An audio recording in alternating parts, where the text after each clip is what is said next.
Bueno, continuamos con los modelos de poblamiento temprano.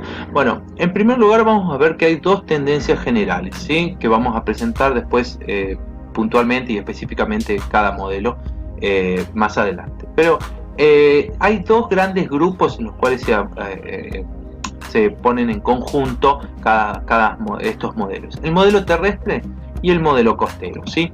El modelo terrestre lo que comprende es que la mayoría de los investigadores sostienen que se produjo a través de la ocupación y el cruce de Beringia, ¿sí? Este grupo de modelos lo que supone es que las poblaciones humanas que habitaban en el interior de la Siberia Oriental, es decir, los cazadores que estaban adaptados a la estepa o la tundra, ocupan Beringia en la búsqueda de la megafauna, y que a través de la caza de estos mamíferos van ingresando paulatinamente a Alaska, pero siempre realizándolo a través de hábitats interiores y no costeros, ¿sí? Hábitats terrestres. El modelo costero, por su contraparte, tiene ventajas y desventajas. Bueno, ambos los tienen, pero las desventajas que plantea el modelo terrestre es la ausencia de los sitios tempranos, ¿sí? Eh, y que a esto ya también se le suma en el modelo costero. Las costas del noroeste de Norteamérica están bajo el agua, ¿sí? Ustedes vieron cuando observamos el paleoambiente de la región, es que lo que antes eran costas hoy están bajo las masas de agua. En este caso, una de las causas que en el caso de los modelos costeros, una de las causas podrían ser justamente de que no tenemos estos sitios es justamente por estar bajo la línea de costa, ¿sí? Entonces, lo que da pauta a esto es de que en 1997 se recupera un artefacto lítico que estaba 50 metros bajo el mar en la costa de la isla Reina Carlota en Canadá, y que junto a la evidencia de un bosque petrificado y un bosque fosilizado que está a 90 metros de profundidad son lo que apoyan este modelo, ¿sí? Entonces la dificultad de encontrar los sitios tempranos se explicaría también en parte porque la mayoría se encuentra bajo el Océano Pacífico y que durante más o menos 70.000 años, en realidad entre el 80.000 antes del presente hasta el 12.000, el nivel del mar estuvo en un promedio de 40 metros por debajo de la línea actual. Entonces, siempre por debajo del nivel de los 25. Entonces, eso puede haber expuesto regiones en las cuales se pudo haber dado el proceso de los modelos costeros, ¿sí? La ventaja del grupo de modelos de costeros con respecto a los terrestres son varios. Primero, explican mucho mejor la evidencia temprana de Sudamérica, ¿sí?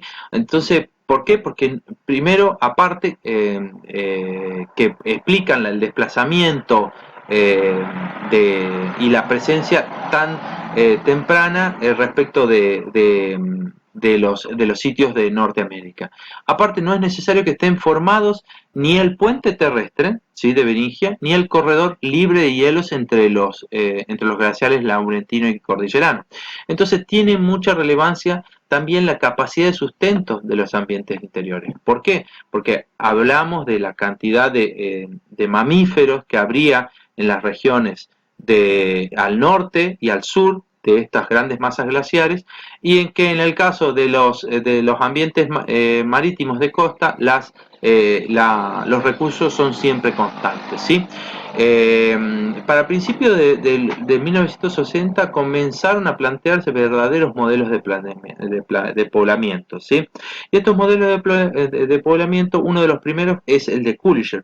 Yo les planteo esto, ¿por qué? Porque una cosa es decir, el hombre, los grupos humanos entraron por el norte, por la región de Beringia, pero otra cosa es preguntar, bueno, pero ¿cómo lo hicieron?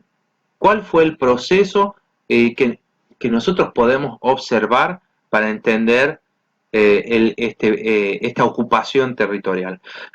Bueno, uno de los primeros fue Coolidge, en el que presentan el que presenta varias interrelaciones entre lo que son las estructuras sociales, estructuras psicológicas incluso, pero que él lo que dice Coolidge es que el proceso de poblamiento se da porque a través de la migración para buscar más comida, ¿sí? Entonces era la falta de comida el motor del poblamiento de nuevos territorios, ¿sí? La necesidad de conseguir más recursos, ¿por qué? Esto implica que las estructuras sociales, al encontrar nuevas zonas, empieza a haber un crecimiento de población, entre comillas, y que esto generaría mayor necesidad de recursos y la división de los grupos, ¿sí? El modelo de Martin, de Paul Martin, que ya lo vimos para la extinción de la megafauna, es uno de los que más tuvo impacto para discutirlo, ¿sí? Basado en la información etnográfica que recurre él, y utilizando en su momento, hoy suena medio raro, pero en su momento era algo increíble, él puso información etnográfica dentro de un modelo de computadoras, así era, se lo plantea, un modelo computarizado para calcular a través de ciertas variables y calcular cómo habría sido el poblamiento, ¿sí? Y él sostiene que lo que sostenía Paul Martin es que desde Bering hasta Tierra del Fuego los territorios habrían sido ocupados todos en 1000 años. Es decir que en 1000 años las poblaciones iban naciendo 16 kilómetros, ¿sí? Iban como en un año, estaban acá y se cumplía el año y, o sea, poner el ejemplo, estábamos en el invierno, llegaba el otro invierno y nos movíamos 16 kilómetros. Y así, y así, y así, hasta poblar todo el continente, ¿sí? Él propone que los frentes de avance se llegaría a densidades de 0,4 individuos por kilómetro cuadrado, o sea, no habría nadie. Y la tasa de aumento era del 3,4, pero eso él lo propone de una forma un poco rara porque esa tasa es sumamente alta, digamos, para los grupos cazadores-recolectores. Siempre están en tasas muy bajas justamente porque tienen una forma de vida que depende mucho de las condiciones ambientales en las cuales se desenvuelve. Entonces no tiene la seguridad y no tiene, de hecho el control poblacional está bastante pensado y bastante, se lo digo naturalmente obviamente, pero no pueden sobrepasar la capacidad de movimiento de los grupos, ¿sí? Entonces, bueno, el modelo de Martin en ese sentido es un poco arriesgado, ¿sí? Este modelo justamente parte de algunos supuestos, ¿no? Que el poblamiento primero que fue tardío, ¿sí? Es post-Clovis, ¿sí? Y después que fue llevado, porque si ustedes piensan 1000 años, ¿desde dónde lo tomo? Él lo toma desde Clovis, ¿sí? El poblamiento, después que fue llevado a cabo por grupos de cazadores-recolectores que se especializaban en grandes animales, ¿sí? Con una cultura en la que podía ser adscribible al paleolítico superior en el viejo mundo. En realidad es el complejo tecnológico Clovis-Folsom, ¿no? Y que obviamente que este avance habría sido con una distribución uniforme de los animales de la megafauna por toda América. Bueno, sabemos de que eso no fue así. Primero, perdón, lo vuelvo porque primero el poblamiento no fue tardío, se quiero retratar cada vez más. Los grupos cazadores-recolectores no, el bagaje tecnológico es diverso y la distribución es uniforme, no fue uniforme, ¿sí? Fue bastante heterogénea de la megafauna en América. De hecho, bueno, ya lo vimos como en el caso de Campo Laborde, ¿sí? El modelo de migración que emplea Martin tiene una inspiración en el Coolidge, pero es una variante de lo que se llama modelo de onda de avance, que proponen dos especialistas para Europa, que es el modelo de Hammerman y Cavalli Sforza, con los cuales explican la expansión de los grupos neolíticos en la Europa mesolítica, o sea, unos 8000 años antes del presente, unos 6000 años acá, que es lo que nosotros vamos a después observar como lo que se llama el periodo arcaico, ¿sí? Este modelo considera desplazamientos cortos y al azar, con un promedio de 1 kilómetro por año. O sea que es mucho más lento de lo que lo propone para los paleoindios Martin, ¿sí? Entonces, y no sobrepasan, quizás lo más importante, los límites ecológicos en cada migración. Algo que puede parecer eh, algo simple, pero que es muy importante, ¿no? Porque uno no puede no puede pasar de cazar megafauna a cazar roedores, porque el tipo de caza es diferente, ¿sí? Eh, si uno está acostumbrado a pescar, el utilaje que tiene es para pescar, ¿sí? Entonces, los tipos ecológicos también nos condicionan en cómo podemos realizar estas actividades económicas, ¿sí? En la versión de Martin, lo que se considera que la matanza indiscriminada de la megafauna habría sido la causa de la migración y el crecimiento demográfico. Algo así como que cazábamos, se acababa y seguíamos, ¿sí? Martin lo que propone es que es una hipótesis, en el 90 propone una hipótesis ad hoc de que la matanza ocurrió en un periodo corto de tiempo, entonces no hay posibilidad de encontrar los huesos. Claro, o sea, como los mataron tan rápidamente y se los comieron a todos rápidamente, no quedaron los huesos del asado. Y que eso, obviamente, toda esa perturbación, al ser todo tan rápido, generó perturbación post-depositación de los sitios, entonces se perdieron esa información. Pero entonces él dice, bueno, está bien, la hipótesis está correcta porque pasó esto. Entonces eso se conoce como una hipótesis ad hoc, algo como para poder sacar y explicar por qué no se da. Es un procedimiento correcto, ¿sí? Con esto, entonces, lo que se está buscando es hacer de una hipótesis, darle el carácter predictivo, pero eso confunde lo que es comprobación con probabilidad. Son dos cosas diferentes. Hay algo muy importante y es que cómo se hicieron justamente para pasar estos grupos de ambientes tan distintos a lo largo de América. Ya vamos a ver cuando veamos los sitios de la Amazonía. Entonces, la discusión que hay respecto a esto, que muy pocos continúan apoyando, salvo algunos, como por ejemplo Stuart Fiedel y Dorn, que siguen demostrando la validez del caso de, de la propuesta de Martin, y por ejemplo que en el caso de Fiedel en el año 2000, que tiene un libro muy interesante y él lo propone ahí, es de que él lo retruca, el retruco para el tiempo de ocupación del continente, y él dice en 450, 500 años. En mi visión me parece que Fiedel está como considerando el sitio de Monteverde, no creo que los demás, solo el sitio de Monteverde, ya vamos a ver por qué, el sitio de Monteverde. Entonces dice, para Fiedel, no, esto tiene que haberse dado más rápido, porque hay una ligera diferencia entre los sitios en los fechados de Clovis y de Monteverde, a pesar de que hay como miles de kilómetros en el medio. Entonces dice, no, tienen que haber llegado rápido, cosa de que justifiquemos ambos sitios. Un modelo interesante para analizar es el modelo de Borrero y el de Bednarik, ¿no? El modelo de Borrero justamente lo que proponen es que apelan a las pautas de movilidad, ¿sí?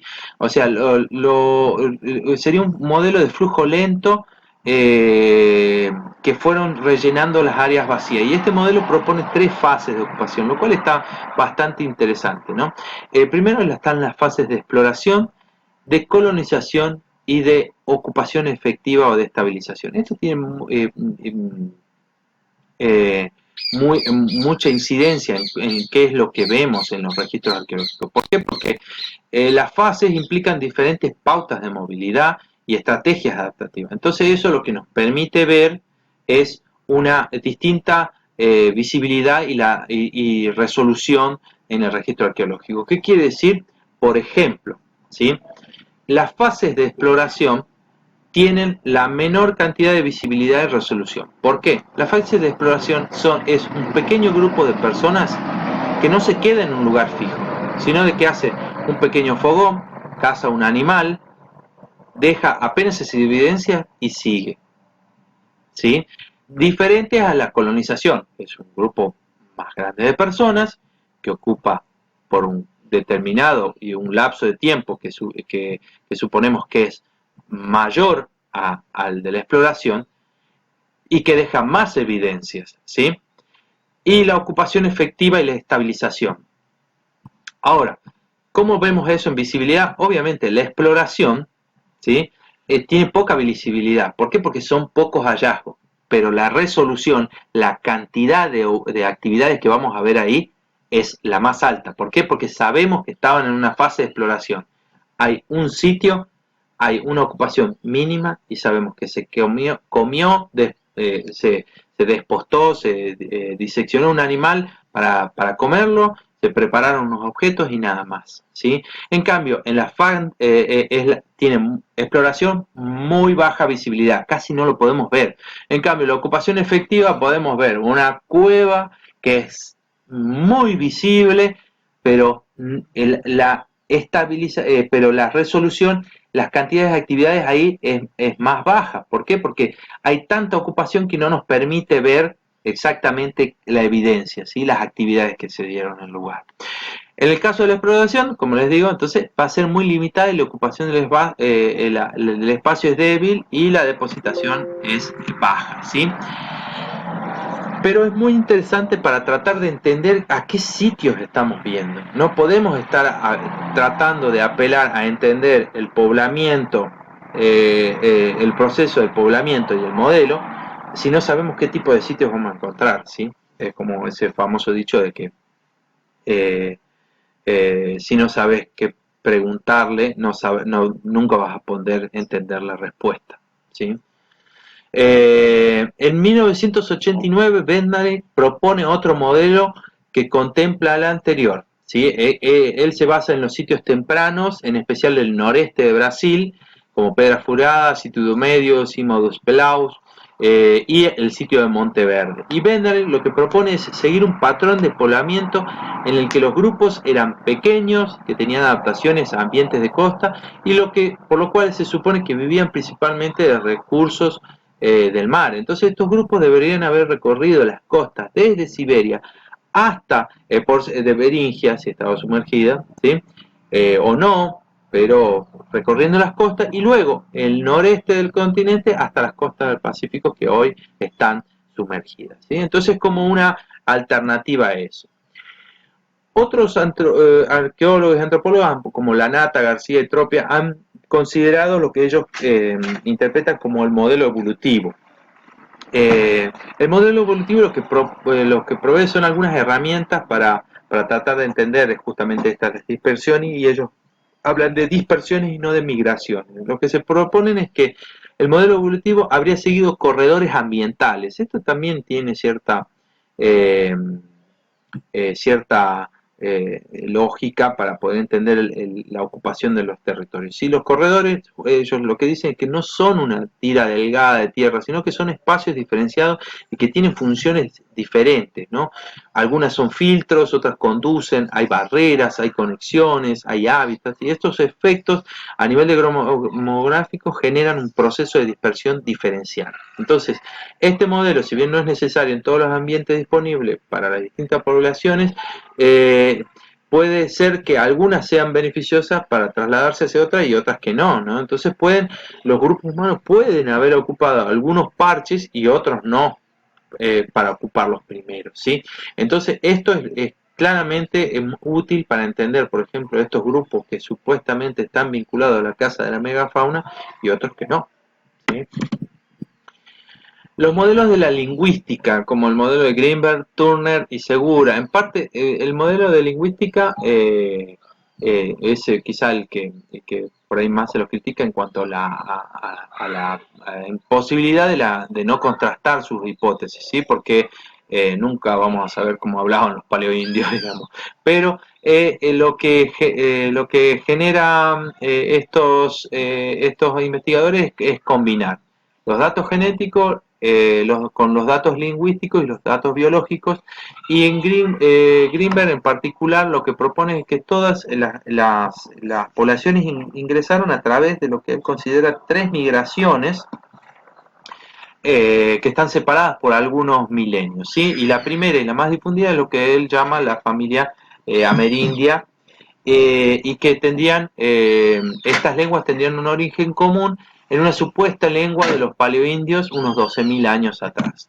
Esto lo realiza a partir de una propuesta que él llama lingüística histórica, en el cual él analiza los polimorfismos de los vocabularios, los gramaticales y la correspondencia sonora, ¿sí? Entonces, a partir de eso genera una caracterización de la diversidad lingüística en América y organiza familias lingüísticas. El grupo de lenguas que comparten un ancestro lingüístico común y que son independientes entre sí en caso de que no haya podido establecer lazos de parentesco. Así, Greenberg logra identificar 145 familias lingüísticas independientes y que después él agrupa en tres tipos. La más reciente sería la esquimo-aleutiana, la de los esquimales, ¿sí? La de los actuales esquimales, que también con los datos biológicos y genéticos se ha determinado que fue la última, el último poblamiento de el territorio americano. Después estaría la nadena y después la amerindia. La nadena es una de las que él considera como la de las primeras ocupaciones. Y la amerindia fue la última, el último poblamiento que sería la que terminó de ocupar todo el resto de los territorios de América, ¿sí? Ahora, ¿qué aportes se han realizado desde la antropología biológica para entender los modelos de poblamiento? Bueno, en líneas generales es posible que determinemos la existencia de dos propuestas para la variación morfológica de la anatomía de los cuerpos, ¿sí? De las poblaciones americanas. Una es el modelo de las múltiples oleadas, que ya fue propuesto por el antropólogo italo-argentino José Imbeloni en el 37 y que fue reformulado en los últimos años por dos investigadores, uno brasileño, Walter Neves, y otro Héctor Pucciarelli, que lo van a ver ustedes en un documental que les voy a plantear al último de este tema, de la lección, ¿sí? Ese sería el modelo de las múltiples oleadas, ¿sí? Y el modelo del origen único asiático. Este modelo se remonta a Alex Hardikla, ¿no? Y que está basado en las evidencias que también basa en otras líneas las propuestas de Greenberg, ¿sí? Las propuestas de Greenberg. Las primeras investigaciones, ¿sí? La del modelo de múltiples oleadas, se caracterizan justamente por un enfoque tipológico que está basado en la clasificación de los individuos en razas, en tipos raciales definidos por un conjunto de rasgos característicos, ¿sí? Con este concepto de raza, hoy ya bastante criticado por las implicancias peyorativas de algunos regímenes dictatoriales, ¿sí? Y de la idea de la supremacía racial. Y hoy obviamente se utiliza un término más neutro como el de subespecie, ¿sí? Que es como una pequeña variación morfológica dentro de una misma especie.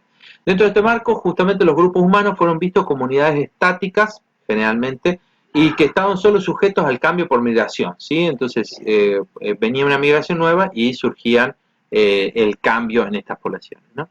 La variación interna, es decir, la diversidad morfológica que existe en el interior, generalmente siempre fue ignorada, es lo que dicen, ¿no? Bueno, acá hay una imagen de Imbeloni entrevistando a un informante. Imbeloni creo que hay si les interesa puedo proveerles bibliografía. Imbeloni se considera abiertamente miembro del partido fascista italiano, que apoyó al dictador que gobernó Italia durante el contexto de la Segunda Guerra Mundial, ¿sí?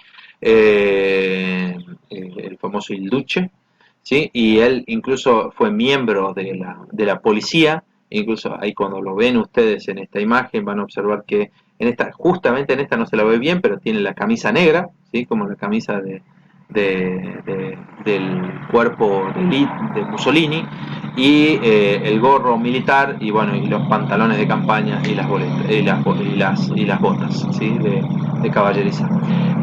Acá en está haciendo una expedición a la Patagonia, está hablando con un poblador mapuche, y bueno, él hizo toda una serie de estudios de antropología biológica, también con esa idea de la supremacía racial. Sin embargo, sus trabajos, a pesar de que estaban permeados por esa visión, eh, marcaron algo, un aporte dentro de entender este proceso de poblamiento, ¿sí? Él plantea la existencia de dos razas en América. Plantea la existencia de una raza antigua que denomina raza de Lagoa Santa, la láguida o paleoamericana, ¿sí? En realidad le habla más de paleoamericana. Lagoa Santa, después vamos a ver, es un lugar en Brasil, ¿sí? Este paleoamericano habría poblado el continente previamente al arribo de otros grupos con diferentes características morfológicas. Entonces, después, la otra raza sería la raza de origen mongoloide que desplazó y marginó todas las anteriores, ¿sí? En contraposición, lo que propone la propuesta de Hardicka niega justamente la existencia de orígenes independientes para las diversas poblaciones, y él lo que propone es un origen asiático. Acá, fíjense, es la imagen del cráneo de un individuo de Río Negro. Estos fueron considerados como los láguidos, como los paleoamericanos, ¿sí? Fíjense las características del neurocráneo, que es esta parte, es un neurocráneo alargado, ¿sí? Y no es tan alto esta parte, esta distancia, desde aquí hasta aquí, y el entrecejo, ¿sí? La ceja, y la prominencia, o sea, la distancia de salida del maxilar, ¿sí? Y fíjense, acá podemos ver otro que sería, estos fueron lo que se consideró como ándidos, ¿sí? Y que representaría al mongoloide, que es de cara más plana y de neurocráneo alto y corto. Acá lo pueden ver la diferencia entre los dos cráneos, ¿sí? La distribución de los grupos clasificados como láguidos y fuéguidos, ¿sí? O sea, habría sido esta, ¿sí? Acá es donde las evidencias que tenían para la época, la de Lagoa Santa, que sería la primera, y después los mongoloides, ¿sí? La idea de la migración previa a la que dio origen a los amerindios modernos fue retomada en los últimos 20 años de acuerdo a varios autores como Neves, Pucciarelli, Steele y Powell, ¿sí? Los análisis craniométricos que realizaron a partir de las muestras del Holoceno temprano medio del norte y Sudamérica indican consistentemente que los cráneos antiguos se diferencian de las poblaciones nativas recientes, y que muestran ciertas similitudes con las poblaciones recientes del sudoeste asiático, Australia e incluso África. Esto va, ahí están de los sitios antiguos, estos investigadores analizaron antiguos entierros humanos de toda América, fíjense, desde On Your Knees Cave, Kennewick, Spirit Cave, Pelican Rapids, La Brea, Peñón 3, Warm Mineral Springs, todos en Norteamérica, Peñón 3 en México, Tequendama, ¿sí? Acá en Colombia, Lagoa Santa, Arroyo Seco en provincia de Buenos Aires y Baño Nuevo, son donde hay entierros. Las investigaciones, justamente usando toda esta información, han señalado que las diferencias entre las muestras de Lagoa Santa y otras muestras amerindias, y la similitud que hay con poblaciones australianas y africanas. Entonces, para explicar estas diferencias morfológicas, plantean la existencia de dos componentes biológicos. Uno que corresponde a las poblaciones humanas denominadas paleoamericanas, que habrían entrado durante el Pleistoceno final, cerca del 12.000 al 15.000, y la otra, que sería una entrada posterior, que sería entre el 8.000 y el 9.000 años antes del presente, de poblaciones que tenían características morfológicas mongoloides y que dieron origen a las poblaciones recientes que se denominan amerindios, ¿sí? Entonces tendríamos paleoamericanos hacia el 12.000 hacia atrás, y entre el 8.000 y el 9.000 las amerindias, con rasgos mongoloides o más asiáticos, ¿sí? Neve y Pucciarelli señalan justamente que las muestras de paleoamericano y amerindio presentan importantes diferencias cranofaciales. Los amerindios se caracterizan por un neurocráneo corto y ancho, ¿sí? Corto y ancho, bastante ancho cuando se los mira de frente, ¿sí? Caras anchas, desplazadas hacia atrás, planas, a órbitas y narices altas, mientras que los paleoamericanos el neurocráneo es largo, angosto, esto es lo que se conoce como dolicocéfalo, ¿sí? Caras proyectadas hacia adelante y órbitas y nariz bajas, ¿sí? Estos serían los que proponían el modelo de los dos componentes, ¿sí? Acá tendríamos el paleoamericano, fíjense, ¿sí? Largo, que era lo que decíamos acá, paleoamericano, ¿eh? Caras anchas para los amerindios y paleoamericanos angostas, ¿sí? Paleoamericanos angostas y largas, amerindios caras anchas y con cráneos cortos y anchos, dolicocéfalos, ¿sí? Este modelo de Nieves y Pucciarelli lo que plantea es que los amerindios habrían surgido en Asia en tiempos recientes y que el ingreso de las poblaciones paleoamericanas con una morfología generalizada sería previo al momento de la morfología mongoloide, ¿sí? Y que las primeras poblaciones con esa morfología generalizada habrían partido de África hace unos 60.000 años a unos 100.000 años atrás. Luego habrían seguido una ruta sudasiática y a partir de allí habrían poblado Australia, ¿sí? Entre los 40.000 y los 60.000, y entre los 15.000 y los 20.000 en América. Esto explicaría la similitud que hay entre las muestras paleoamericanas, ¿sí? Y las poblaciones actuales de África y Australia. Y finalmente, alrededor de entre los 8.000 a 9.000 se habría producido el ingreso independiente de poblaciones asiáticas de morfología mongoloide que dieron el origen a los amerindios, ¿sí? Acá tenemos una simplificación de los modelos de los dos componentes biológicos. El paleoamericano, el cual habrían salido de África hace unos 70.000 años, habrían llegado al sudeste asiático hacia los 60.000, se habrían dividido y habrían poblado lo que es Oceanía y Australia, ¿sí? Y habrían seguido hacia el este asiático, ¿sí? Hacia el 14.000 habrían podido cruzar por vías costeras, ¿sí? En América e ingresar, ¿sí? Acá alrededor de esta época del 12.000 podrían haber colonizado el este y el oeste. Y en los 11.000 años antes miles de años, habrían ingresado en el poblamiento amerindio, de estas poblaciones amerindias, con rasgos mongoloides, habrían ingresado por Alaska, ¿sí? Canadá, Estados Unidos, y posteriormente entrar hacia el centro de Sudamérica, ¿sí? ¿Cuáles son las debilidades que tiene este modelo? En primer lugar, los fechados realizados directamente sobre los restos óseos ubican cronológicamente a los cráneos que están disponibles para este tipo de estudio entre el Holoceno temprano y el medio. Digamos. Es como que la cronología no acompaña lo que están analizando. Otro punto que también debilita el argumento mantenido por Nieves es que los análisis efectuados sobre muestras del Holoceno medio ignoran ciertas diferencias geográficas en los caracteres craneofaciales de las poblaciones analizadas, que era esto, lo de la diversidad interna, ¿sí? Powell y Nieves plantearon en el 99 una alternativa posible al modelo de los dos componentes biológicos y dijeron que la variación de la morfología que se observa en América por ahí pudo ser por deriva génica o por flujo de la selección natural que habría actuado sobre ciertos grupos. Por ejemplo, esto también concuerda con lo que dice Turner y Greenberg, que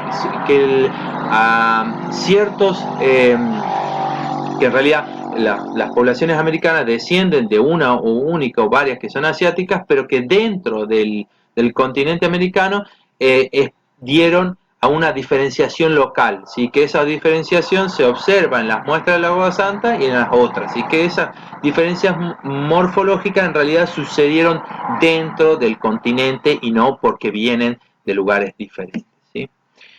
Bueno, después, ahora a continuación vamos a ver el modelo que está aportando la genética, ¿sí? A partir del ADN, y continuaremos con las propuestas que hay acerca de los modelos del el poblamiento americano.